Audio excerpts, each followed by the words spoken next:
Oluvannyuma lw'ebbanga nga bazuzumba n'omusango ogwawaabwa bannamateeka ba Farida Nambi nga bawakanya okulondebwa kwa Erias Luyimbazi, kkooti leero ewulidde obujulizi okuva eri akakiiko k'ebyokulonda n'oludda oluwawaabirwa.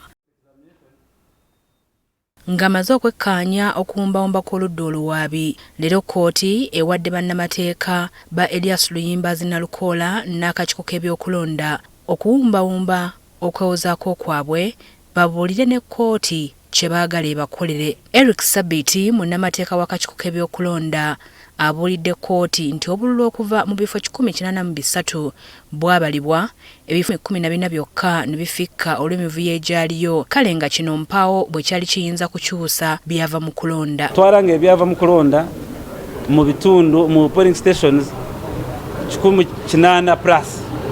Kati bw'ogenda mu percentage ebeera percentage ya 92%. Kati ka percent yakabulako kalinga olumu 7%. Naye abantu 7% balina okusalirako abantu ba 92%.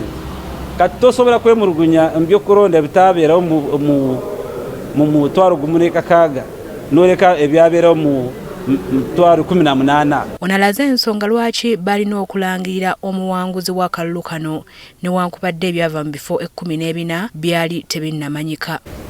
Naye teeka libadde ng'anyonyera kkooti gikirambika bulungi bw'oba nga toyina address ng'oli mu tallying process ky'olina okukola.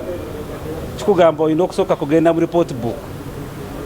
Bw'ogenda mu report book naye oba olina okubeera ng'olina ba agents bo oba ng'olina omusulukale w'eddaala lwanka bagitaddeko mu mateeka. Bw'osanga mu report book nga tiri mu results ogenda mu ballot box. Bw'osanga ng'ebyo byonna tolina option gy'oba olina oba olina okulangirira ani yawangudde okusinziira ku envelopes z'olina. Asambaze n'ebyayogeddwa oludda oluwaabi ng'akakiiko bwe kaalina obuyinza okuddamu okutegeka okulonda mu bifo ewali emivuyo. When you're sorting polling stations endala ziba zamaze okutegeera ani yawangudde. Naye abantu abangi abamu bwe bamanya nti oli batuwangudde eri eno noboozamu okulonda wano oli abadde yawangudde eri bamuwa just kubanga tebagala kusosyetinga n'oli yaki bawangudde.